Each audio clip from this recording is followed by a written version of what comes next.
In some ways, I think it's quite disappointing seeing these bars because the gold is an exciting element. It has interesting chemistry, and it's just sitting here doing nothing. It's enormously impressive, but it's a bit sad, rather like a mausoleum where the dead gold is sitting, waiting for people to remember it. Could be doing exciting reactions and so on.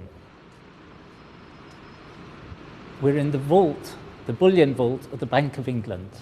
I've never seen so much gold. In fact, I've never seen so much of any element.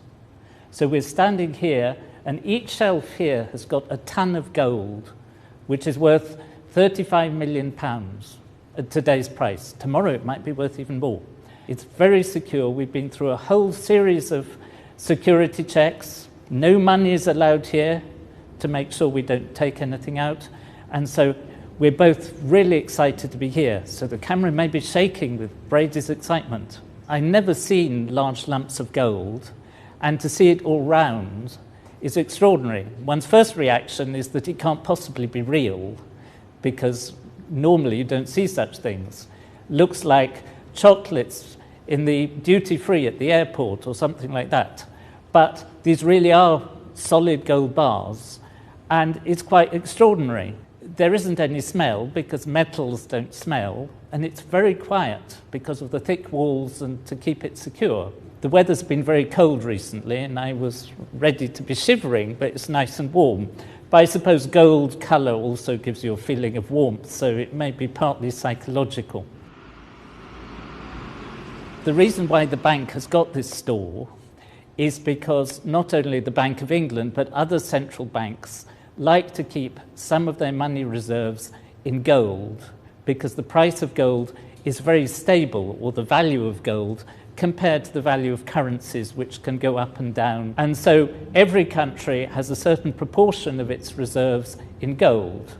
And if you look at the statistics, the UK at the moment has about 310 tons of gold in its reserves. But there's much more gold here than that, because it belongs to all sorts of people, not just to the Bank of England. This vault is part of a complex of different rooms. I haven't seen the other rooms, but all together, if you look at the bank's annual report, it's worth £197 billion.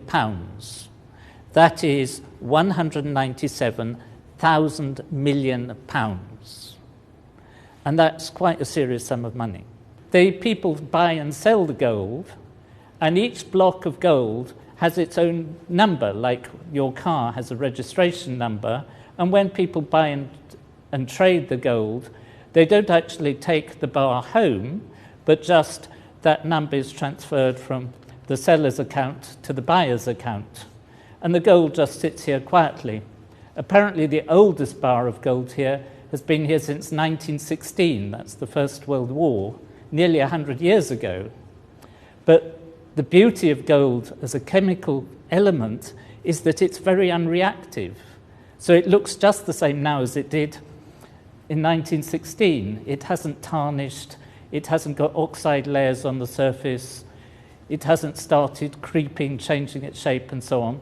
So come over here, because they've given me two bars that we can look at.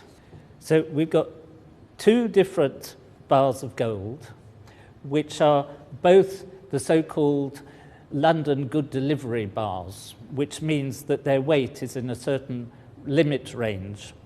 And in fact, each of them has its precise weight put on them in a rather strange unit called a troy ounce. So this one is 399.100. This one was made in Australia, and this one apparently came from Switzerland and is slightly heavier, 400.075. I must say this one looks much nicer. It's polished more, and this one looks a bit like a loaf of bread, but it's rather a miserable loaf of bread, but a pretty fantastic lump of gold. Now, one of the things you know about gold is that it's really heavy, so I'm going to see whether I can actually lift this with one hand. And I can sort of lift it, but not easily. Two hands is quite easy. So this weighs, each of these in more understandable units, weighs something like 12.4 kilos or 28 pounds. So for those of you who use imperial units, that's 2 stone.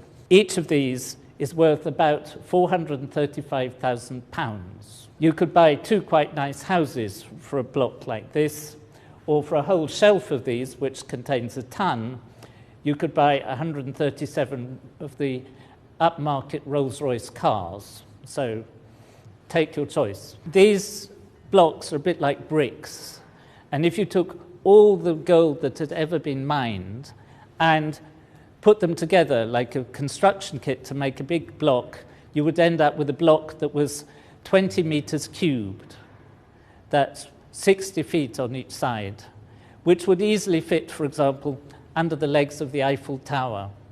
Wouldn't look all that big just as a building on a street, and that's all the gold there ever has been.